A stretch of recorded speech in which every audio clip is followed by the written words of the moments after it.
Dragon Ball fan mangas have been a staple of the Dragon Ball fandom for as long as the series has been around. Some of the most notable ones being Dragon Ball Multiverse, New Hope, Sai, and both versions of Dragon Ball AF from Toyotaro and Young Gigi respectively. While the storytelling quality varies between these stories, every single one channels a big part of what Dragon Ball is. New Hope and Multiverse channels those darker aspects of the Dragon Ball universe while introducing rather interesting concepts in their own right. Sai is a fun interpretation of events where Vegeta switched places with Goku, channeling Dragon Ball's adventurous energy. Finally, Dragon Ball AF in both stories hits the power escalation closely associated with the franchise. All of these stories really do scratch a certain itch for any kind of fan, and if these don't do it for you, there are hundreds of other fan works to sink your teeth into. However, amongst any of the notable ones, there's only one that has held my attention over the course of its creation, that being Dragon Ball Kakumei. Kakumei really stands out to me because I wasn't a fan of Dragon Ball Super as a series, and Kakumei feels like it does that story the justice it should have had in the first place. Coming into Dragon Ball Super, it always felt super unnecessary to me as a sequel. Dragon Ball 2Z was a complete story and there is no need for extra because certain aspects of Super were downgrades. The dumb Goku trend, the mess of Vegeta continuing his rivalry with Goku despite renouncing it at the end of Dragon Ball, the constant callbacks to Z for many of its villains were somewhat small in the grand scheme of things, but to me, they were real deal breakers. Regardless of those gripes, I begrudgingly respect it because I love the moments when it truly shines as a series. The introduction of the multiple universes, the gods of destruction, angels, Zamasu, and the finale of the Tournament of Power offer serious ups versus the major lows of the series for me. They open up the world of Dragon Ball like Z did with introducing Planet Namek, Planet Vegeta, and the world of the Kais, which I loved. However, unlike Z, the exposure of these universes is very limited, which could have been used to endear the audience to each universe and made the characters found within them that much more compelling. Thanks now to Kakumei though, the other universes can get more time in the sun like I would have liked. The characters from the universes of 6, 9, and 11 are dug into a bit further and something I would have loved to see in main canon, but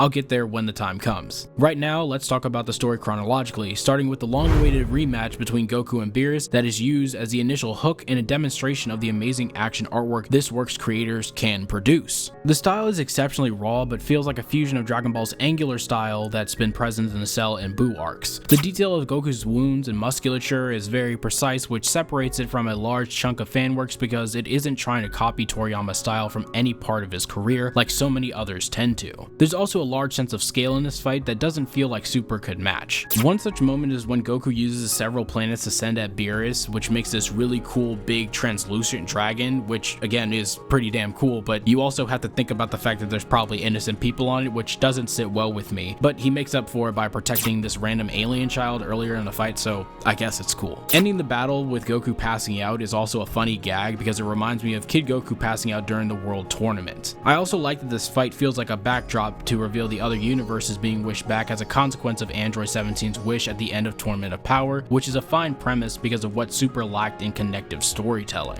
Another step up from canon is Goku's interaction with Whis before he's imprisoned, which sees that more serious Goku that leads nicely into the reveal of his capture and the uniquely designed gods of destruction and angels from the revived universes, particularly the angel's mother who stands out looking a bit robotic. The reveal of these villains comes with the vulnerability of the Grand Priest, which is important because it shows that he's actually tangible. Seeing the strongest of the angels fall to a knee and bleed is effective because it shows the cumulative power of the enemy, but is also very concerning all the same because of that very power. There's also a moment where the gods of destruction start bullying him. It makes for a super serious and unserious moment at the same time. It's like a bunch of kids pointing and laughing at another kid. That aside, the capture of Goku solves one of Dragon Ball's biggest problems by removing him from the narrative entirely without really any way for him to get back into it. It allows the larger cast of Universe 7 to grow, but still have his influence be felt despite not knowing his condition. While this is a plot thread that's been used a fair amount through the original series, I do hope he doesn't end up being the one to eventually save the day. In order for this setup to pay off effectively, this upcoming multiversal war has to use every able body to their maximum because without Goku, they are needed to pick up in his stead. The idea of a multiversal scale war as a plot beat seems like it could happen in canon given how big the cast has gotten at this point. The new universes and new characters have been introduced but with little to no exploration, and this avenue presents the best way to explore them. The known universes allying together to fend off an incoming threat feels like a natural progression of stakes. The enemies to allies trope is always a good one when done correctly because they weren't really enemies to begin with, so it makes sense that they would all ally together. Now that the stage is set, it's up to everyone to find a way to become stronger than ever before. Gohan heads off with the Pride Troopers, Vegeta trains with the Saiyan forces on Sadala, the Earthlings train with the Trio de Danger, and Goten and Trunks get to take advantage of their potential with Whis.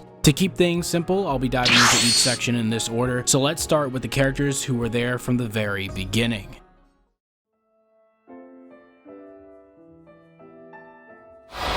Tien, Yamcha, and Krillin haven't been doing much since original Dragon Ball and Z's first quarter, give or take. The gap in power between them and the central players and the Z Fighters became quite evident by the Saiyan Saga's conclusion. Gone were the days of Tien proving himself superior to the greatest master in the world, Yamcha managing to surpass even God's expectations, and Krillin's ability to instill a sense of uncertainty in the heart of the arc's central villain. These three have only been as important as the plot has needed them to be, which is virtually never. Characters that would appear so the audience wouldn't forget they existed. The story forgot the Earthlings, so it makes sense that they would be paired with combatants who are equal to them in their forgettability. Universe 9 had a notoriously hard time finding anyone to join up with them so they could fight in the Tournament of Power, and were easily the weakest universe of them all, seeing that they were the first to be erased. That weakness and that irrelevance is something close to home for the Earthling characters, and their subsequent defeat is a small taste of how big the power gap has grown since they've been inactive in the wider narrative. Although they may not be able to destroy universes with the flex of a finger, having their power on the smaller scale of the Dragon Ball Super power scale is reasonable and a really good choice.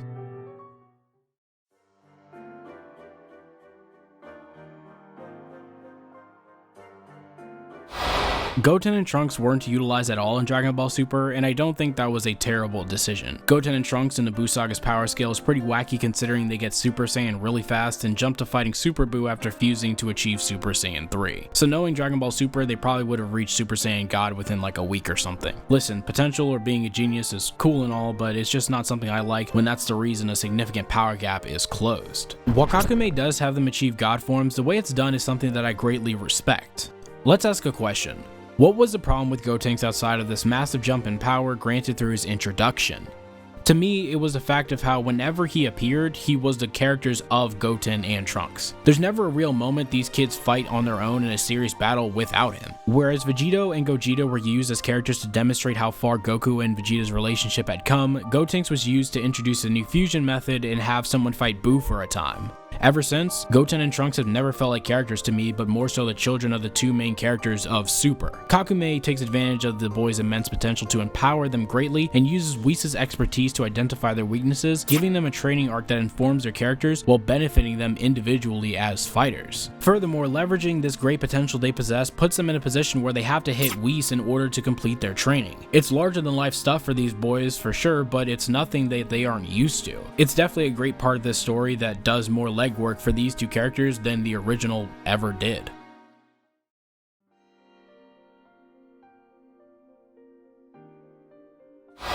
Gohan has felt like a character stuck in limbo because it never feels like the story knows where it wants to take him. One moment he's living out his peaceful life as a normal kid, the next he's being told he needs to take advantage of his potential. Then when he takes advantage of that power, something trips him up like he's a pacifist or his pride. All this has culminated into the character he's become, with Gohan Beast being a power-up that rehashes his best moment in the series to mixed responses from the fanbase. Kakumei takes him in a much more linear direction by simply having him ally with the Pride Troopers to find his limits when compared to the strongest Universe 11 has to offer. Instead of giving him an easy way to power after the course of 6 months of training, he still can't touch the man who pushed his father to his absolute limits. Gohan's journey feels extremely natural, following the methods of training he undertook in the Saiyan and Android sagas, instead of this lazy way he gains power through the ultimate form or a sudden burst of untapped potential which brings him to the level of Goku and Vegeta. The dominance Jiren exerts is palpable and understandable, overpowering Gohan like he did Goku in a much more graphic fashion. The small messages brought up in this battle expand on Jiren and Gohan respectively, Jiren reflecting on his master while Gohan overcomes his reservations about relying on his allies, something that I'm not too sure where it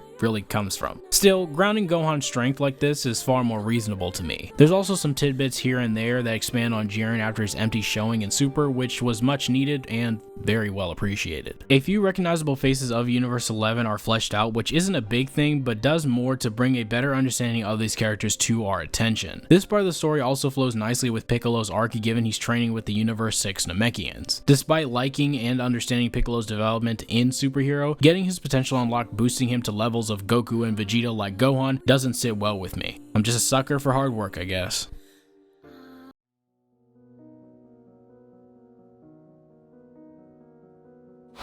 Vegeta has always been a really good character, from Deadly Foe to Family Man. He's definitely a character who suffered more than his fair share under Frieza's rule, from his own pride and the constant undermining of his time in the spotlight. So, after everything, getting the chance to train with his fellow Saiyan warriors, even if from another universe, is just amazing. When he arrives on Sadala, he doesn't act high and mighty. He demonstrates his maturity by bowing before a Saiyan king who is far beneath him in power. This moment is an extension of the lesson he learned at the end of the Buu saga.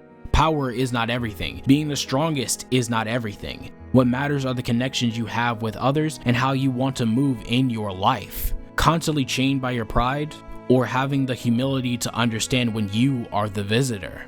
It's a beautiful moment. And his exchange with the Saiyan forces questioning his ability to lead despite his station as a Saiyan prince is a moment that makes sense somewhat for his character, but I doubt he would ever be that quick to anger. His dominance over the commanders, on the other hand, is a chef's kiss, making for one of the coolest moments for his section in this story. Moreover, his battle against Sadala and base alluding to his future awakening of Ultra Instinct is very smooth, especially since he's been channeling Goku's traits during his time on the planet. His subsequent battle against Armoron is a show of how powerful these characters truly are in the context of this war. Like we mentioned, it's a battle that will contain beings even Beerus will find difficult to handle. Armoron is the first taste of this concept, and he leaves an incredible impression. The usage of magic by him and his underlings is really noteworthy because magic in Dragon Ball is really underrepresented, with Majin Buu being its biggest representative if I remember correctly. Unfortunately, I didn't have a smooth transition for this part, but the Super Saiyan form being seen as a demonic form is a really interesting idea because it parallels the main story of seeing the Super Saiyan transformation as something good to obtain, except for the fact that Kaba, Kale, and Caulifla don't know that the form is banned on the planet in canon, though I'm probably reading too much into it. It is a fan work after all. Still, I really appreciate this section of the story because of what it does for Vegeta's character,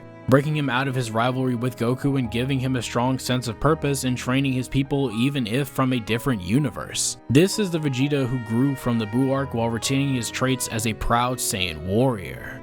There's a plethora of things this fan work does really well that I could have talked about, but unfortunately I didn't know where to put it in the script. Frost and Hit's dynamic is really sick, doing both of these characters a justice I never knew I needed to see. The Tuffles being a part of Saiyan life on Sadala opposing the main candidate of GT, the expected dynamic of Kale and Broly, and some other things that I'm pretty sure I'm forgetting right now. This story sets out to expand upon the lore, characters, and power scale of Dragon Ball Super, and to me, it well succeeded in those endeavors. It addresses my problem with Super's character direction, tells us more about the other universe fighters, and gives us a power scale that doesn't make me want to never pick up Dragon Ball again. All in all, I really do love this series, and it exceeded my expectations. That's all I have for you today. Thank you all so much for watching. Please stay safe out there and have yourselves a damn good one. I'll see you all next time.